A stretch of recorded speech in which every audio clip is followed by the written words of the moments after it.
Salut, soyez bénis. Comment vous allez? J'espère que vous allez bien. Moi, je suis dans la joie. Alléluia. Je vais essayer de faire une petite chanson, si j'arrive à le faire. Alors, je suis dans la joie quand on me dit, allons à la maison de l'Éternel. Je suis dans la joie quand on me dit, allons à la maison de l'Éternel. Une danse par vie, vaut mieux que 1000 ailleurs. Une danse par vie, vaut mieux que 1000 ailleurs. Oui, une heure dans les parvis du Seigneur vaut mieux que 1000 ailleurs. Alléluia. Sur moi. Ça s'appelle effet moment CK. Ça s'appelle effet moment CK. Oh, je suis dans la joie parce que le Seigneur a mis encore une brique. Une brique, ça veut dire des galons. Vous voyez ça là? Voilà. Le royaume de Dieu. Nous sommes les soldats du royaume de Dieu. C'est tellement puissant être enfant de Dieu. C'est puissant être enfant de Dieu. On dit, quand la Bible déclare dans le livre de Luc, déclare que lorsque les bergers, ils ont su que le roi, il est né, le roi des Juifs est né, allait louer, une multitude des anges sont joints à eux, célébrant, louant Dieu. Alléluia, louant Dieu. Et c'est ce que nous devons faire. Nous devons louer le Seigneur, le glorifier, l'élever, l'adorer parce qu'il est bon. Il est bon. Ce monde est mis à part dans sa parole, maturité et croissance spirituelle. Le Seigneur dépose une brique, il dépose au monde de gloire en gloire.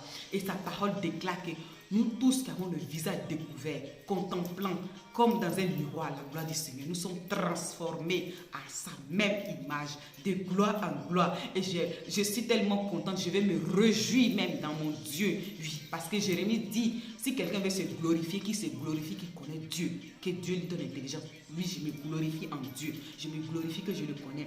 Et l'apôtre Paul dit, glorifiez-vous dans le Seigneur. Et c'est ce que nous devons faire. Et puis, je veux partager cette chanson que Maman Seka, durant ce moment de mise à part, a fait germer en nous, nous donner la compréhension de ces paroles-là. Et cet enfant, et quand Jésus est là, on ne peut pas échouer. Ça met sur nous. Attendez, doucement. Et doucement. Et pam. La danse de la victoire. Pam. Et allumer la lumière. Oh, le Seigneur est merveilleux. Ça s'appelle effet maman Seka. On dit, quand on parlait de l'apôtre Paul, on dit, lui là, il a été enseigné par Gamaliel. Voilà, maman Seka, mon Gamaliel. Je le dis officiellement ici, elle est mon Gamaliel. Et je bénis vraiment le nom du Seigneur pour sa servante et pour les ministères qui vraiment prêchent la parole, qui nous nourrissent de la parole, tels que aussi l'église Abbé de Vie de Turin et son ange et l'apôtre Kinde. Vraiment, c'est tellement puissant d'être, ça dit connecté à des sources qui vous nourrissent, qui vous fortifient dans la foi. Et c'est ce que j'ai voulu partager avec vous aussi. Et je prie aussi que nous puissions vraiment être toujours connectés. Mon frère, ma soeur, qu'est-ce que tu entends? De quoi tu te nourris? Qui tu écoutes? Qui tu entends? Alléluia. La Bible déclare que la foi vient de ce qu'on entend. Et ce qu'on entend vient de la parole de Dieu. Il y a professeur puis il y a professeur. Mais il y a aussi il y a des professeurs qui sont là. Tu sais que c'est ton professeur. Voilà, c'est comme ça. Donc on peut se réjouir dans le Seigneur. Dieu ne suit jamais. C'est quel problème que Dieu? On dit qu'un problème crie sur toi, rappelle-lui qui tu es. Qui est ton papa? Il crie, il ne peut pas crier. Quand on va dans le Seigneur, c'est de niveau à niveau. Avant, le problème crie sur toi. Maintenant, quand le problème te voit, il fuit loin. Parce qu'il sait. Alléluia. Il sait. Il connaît. Alléluia. Je suis tellement contente. Je suis tellement contente parce que quand le Seigneur, il honore ta foi. Quand il voit ta soif de la parole, oh non, je ne vais pas dire qu'il t'élève, mais ça dit il met des briques. Il a dit que nous sommes des maisons spirituelles. Donc chaque brique, chaque passage, c'est nouveau spirituel. Chaque passage, nouveau spirituel. Alléluia. Et c'est ce que le Seigneur fait. C'est pour ça que je suis dans la joie. Je suis dans la joie que ce moment d'église a passé. Ça dit plus de connaissance dans sa parole. Et je bénis le nom du Seigneur pour cela.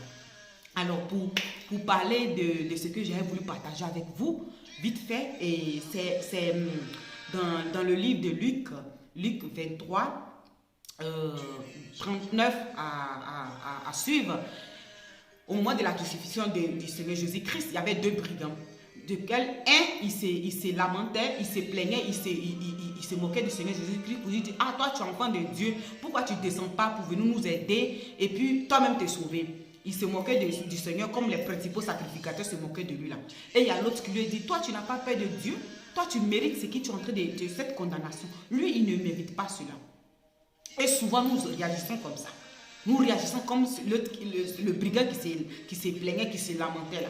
Quand on est dans des situations graves, quand il y a des catastrophes, on se demande où Dieu est. C'est normal, c'est légitime de demander où Dieu est.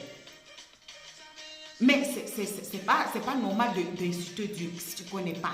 Au lieu de son temps qu'il a pris pour dire, toi tu es où, et pourquoi tu ne te sauves pas et tu ne nous sauves pas aussi. S'il avait eu la bonne attitude, s'il avait eu le temps de réfléchir à ce qui sa mort, parce qu'il est en train de... Même dans la mort, mais il y a des gens même là, quand on leur parle de Dieu, là, ils s'en fichent. Ils s'en fichent. Ils insultent même pour donner en plus dessus. Et l'autre, il a dit, Seigneur Jésus-Christ, souviens-toi de moi quand tu seras dans ton royaume, quand tu seras dans ton règne. Le Seigneur Jésus-Christ a dit, aujourd'hui même, tu seras avec moi au paradis. Lui, non seulement il sera avec le Seigneur Jésus-Christ, mais il a eu la révélation de qui était le Seigneur Jésus-Christ. L'autre, il allait en France avec son sort. On ne sait pas où il est parti, mais sûrement il n'est pas parti avec le Seigneur. Parce que le Seigneur Jésus-Christ a dit à l'autre, tu seras avec moi. Il n'a pas dit à l'autre aussi. Donc souvent c'est comme ça que nous réagissons. Ici, dimanche, il y a eu une tragédie dans une montagne. Il y a eu 14 morts. Et souvent, quand cela arrive, c'est là, on est là, nous tous, on est là. Mais le Seigneur nous parle. Il nous parle pour que nous intercédons pour des personnes. Mais souvent, nous n'écoutons pas. Il y a deux passages qui m'ont tellement choqué dans le livre de Job et dans les psaumes. Dans le livre de Job, il dit, si se trouve un ange intercédeur parmi les 1000 qui va dire à la personne qui va périr la voie qu'il doit suivre, moi j'aurai pitié de cette personne et je lui sauverai de la force. Et dans les psaumes, il dit, le Seigneur, il regarde la terre. C'est-à-dire, il a son regard pour voir s'il y a une personne intelligente qui vient, c'est-à-dire, plaider pour ceux qui gémissent. Ceux qui gémissent, ce sont ceux qui sont confrontés à un jugement. Ce sont ceux qui vont mourir. Ce sont ceux qui sont dans les hôpitaux, qui ne savent pas encore le temps. Et ils sont surpris par des situations graves. Mais nous, on ne veut pas. On veut pas cela. On veut que Dieu n'a qu'à faire tout. Mais intercession ou bien prier, donner 5 minutes de nos vies, demander à Dieu qu'est-ce qu'on peut faire. Prier. Et c'est ça que le Seigneur veut, notre collaboration. Il veut que nous l'aidons à régner sur cette terre ici, parce qu'il nous a donné tout pouvoir sur cette terre ici. Il dit, il nous a donné le pouvoir et l'autorité sur cette terre.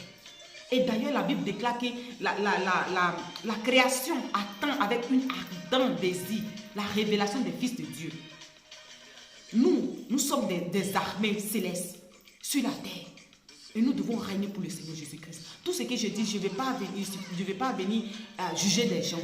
C'est pour vous attirer à la sensibilisation, à attendre la voix du Seigneur, à être sensible, à être comme des vases et laisser le Saint-Esprit nous utiliser. Amen. Laissez le Saint-Esprit nous utiliser comme des intercesseurs. Amen. Et cela aussi peut sauver des vies. Combien de personnes nous voyons en ce moment qui sont dans des problèmes catastrophiques, la dépression, oppressés, qui se suicident, des gens qui se jettent sur des trains, qui se pendent dans les maisons. Parce que quoi, il y a des problèmes. On n'a même pas le temps même d'écouter une personne qui est auprès de nous. Même de prêter l'oreille à une personne. On n'est pas capable de cela. Nous, les enfants de Dieu, on ne s'aime pas. On ne s'aime pas entre nous. On regarde seulement à nos jardins, puis c'est bon. Le reste, on s'en fout. Je répète, je ne vais pas faire la morale à quelqu'un. C'est juste de vous inviter à la sensibilisation, à être sensible à la voix de Dieu et à être disponible, à intercéder, prier en faveur des autres. C'est ce que le Seigneur nous demande. Il ne nous demande pas autre chose. Ça dit écouter sa voix. Et cela va nous préserver, va préserver nos familles, nos vies, nos lieux de travail. Alléluia. Ça va nous préserver des malheurs et préserver aussi d'autres personnes des malheurs. Je vais vous donner un petit témoignage avant de finir ce message. Il y avait un peu de temps de cela. J'étais allée à l'église. Au retour, je n'avais pas besoin de pain. Mais je sentais que je devais aller prendre le pain. Je suis partie au supermarché parce qu'il y a un supermarché ici, dimanche il est ouvert. Je suis partie au supermarché prendre le pain. Je ne voulais même pas prendre le pain parce qu'en plus, j'étais en jeûne, donc je ne devais pas manger. Mais je suis partie prendre, j'ai entendu, va prendre le pain. Je suis partie payer le pain. J'arrive à la caisse, la caissière, elle me regardait. Elle continue à me regarder. Je ne comprenais pas pourquoi elle me regardait, mais elle continue à me regarder. Et après, quand j'arrive à la caisse pour payer, elle me demande, tu as mangé? Bon, en temps normal, si c'est comme ça, tu as te dit, mais ça là, qu'est-ce qu'elle veut? Moi, j'ai fait, j'étais en jeûne et tu me dis, si j'ai mangé en plus, si c'est en jeûne, tu me dis, c'est manger. Mais par contre, elle m'a demandé ça, je lui ai dit non, je n'ai pas encore mangé, je viens de l'église, je vais arriver à la maison, je vais manger. Elle dit, ah, tu viens de l'église, et ça s'est bien passé. Elle a commencé à me demander une formation. Je dis oui, et puis elle me dit non, moi aussi je vais à l'église, tout ça. Et après, cette dame, elle me raconte une histoire qui s'est passée ce matin. Et elle me dit non, qu'elle serait licenciée après son travail ou parce qu'elle a reçu une lettre de son directeur qu'elle doit aller voilà, se présenter là-bas. Je ne sais pas ce qui s'est passé, mais elle m'a fait comprendre qu'aujourd'hui, peut-être ils vont la licencier. Et puis, en parlant avec elle, je commençais à lui dire des choses. La femme, une maman de famille, elle a commencé à pleurer. Elle a commencé à pleurer. Un peu, je me suis un peu sentie. Je dis, mais pourquoi tu pleures?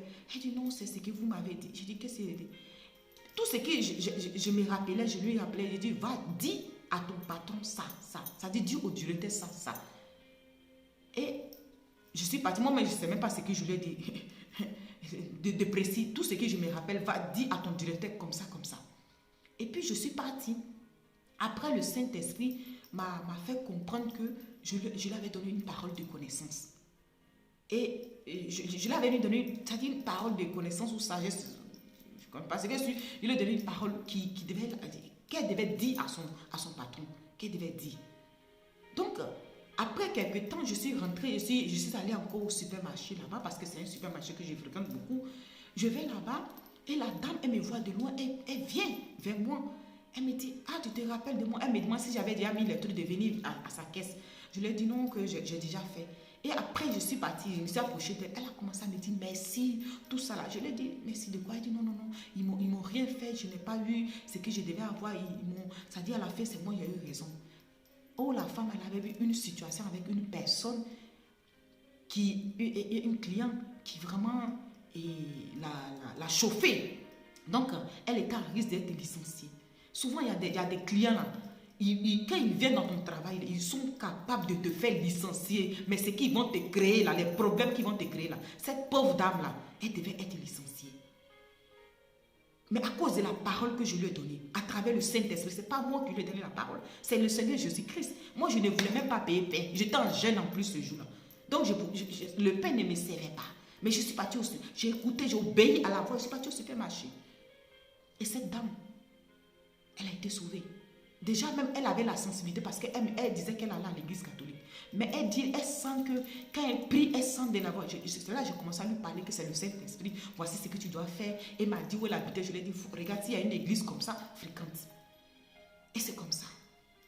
C'est comme ça le Saint-Esprit. Et une fois, ma mère, elle était malade, gravement malade, à point de mourir. Le Saint-Esprit, pendant une semaine, appelle ta maman, appelle ta maman, appelle ta maman, appelle ta maman. Je décide, parce que quand je l'appelle aussi, elle ne répond pas. Les mamans, souvent le téléphone, c'est là-bas, elle est là-bas. Elle n'était même plus à Abidjan, mais elle était partie dans son village. C'est pour ça que je n'arrivais pas à la joindre au téléphone. Donc, un jour, je ne sais pas la nuit, je ne sais pas si c'était vers les 20h, 21h, je l'appelle, elle répond. Elle était tellement gravement malade. Et puis je cause avec elle, me demande c'est qui. À un moment même, elle ne me reconnaissait pas au téléphone. C'est qui? Je dis c'est moi, maman. Et puis je commence à parler avec elle. Et puis subitement, elle me dit pourquoi tu me dis ça? Je lui dis maman, qu'est-ce que je t'ai dit? Elle dit Et il y a 2 semaines de cela, le Seigneur, j'ai vu le Seigneur en songe. Il m'a dit, ma fille, comme ça, comme ça, comme ça. Et toi, tu viens de me dire ces mêmes paroles. J'ai dit, ah, si le Seigneur t'a dit ça, ça veut dire que tu dois écouter. Tu te rappelles Jonas, quand il n'écoutait pas, le Seigneur l'a enfermé dans un poisson. Et puis on s'est mis à rire. Tu vois. Mais le fait que elle a entendu ça, elle a entendu les mêmes paroles que le Seigneur lui avait dites, parce que le Seigneur s'était révélé à elle, lui avait parlé, mais souvent aussi on était dû, souvent on est dû, donc on ne considère pas ce que le Seigneur dit. Donc ça fait que elle s'est levée, elle ne se portait pas bien, elle allait en ville sur Abidjan, et quand je l'ai vue à travers la vidéo, j'ai dit, mais c'est quoi ça là? Donc c'était comme ça, elle était grave comme ça, et après elle est venue ici, dès qu'elle est venue ici là, je vous assure, même pas visite, elle s'est rétablie. C'est-à-dire, on n'a même pas fait visite. Oh, pourtant là-bas, là même, ça n'allait pas. Elle s'est même évanouie là-bas. Le fait qu'elle ait mis pied ici, ça a bientôt fait 1 an, 2 ans. Pas de visite, pas de contrôle, elle n'avait rien. Mais on ne sait pas ce qu'il a attaqué au village. Qu'est-ce qu'elle avait là-bas? On ne sait pas. Mais le Saint-Esprit, il m'a utilisé pour l'appeler. Alors, c'est comme ça l'Esprit de Dieu. Il nous utilise pour nos familles, pour nos lieux de travail, pour nos connaissances, pour d'autres personnes même. Souvent même, tu entends le nom d'une personne, rentre en prière en même temps. Ne te pose pas question. Prie. Souvent même, tu peux voir une image. Prie. C'est le Saint-Esprit quand il te dit, il faut prier pour telle personne. C'est comme ça. Et pour vous laisser, pour ne pas aller trop au-delà de cette vidéo, pour conclure, c'est vraiment de vous appeler à la sensibilisation de la voix du Seigneur, à la voix du Saint-Esprit. Et écoutez, le laisser nous conduire par lui.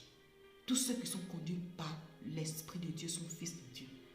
Et d'abord, être ses enfants, accepter le Seigneur Jésus-Christ comme notre Seigneur et notre Sauveur, et nous laisser qu'il nous remplit par son esprit et qu'il nous guide afin de pouvoir intercéder en faveur des autres. Et c'est un sage que j'ai voulu partager avec vous.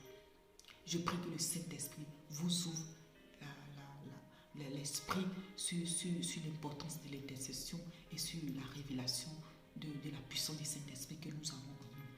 Et prochainement, on va parler un peu encore de l'intercession et sur un autre témoignage puissant qui a sauvé une personne de la mort. Amen. Ce n'est pas de ma volonté, ce n'est pas de ma force, c'est le Saint-Esprit. Seulement être disponible. Laissez, Seigneur, me voici. Même 5 minutes. Et nous sommes des gens qui sauvent d'autres personnes. C'est ce que le Seigneur veut.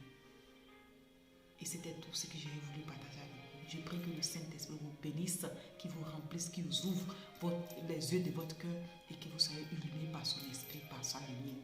Et que vous voyez avec les yeux de Dieu. Amen.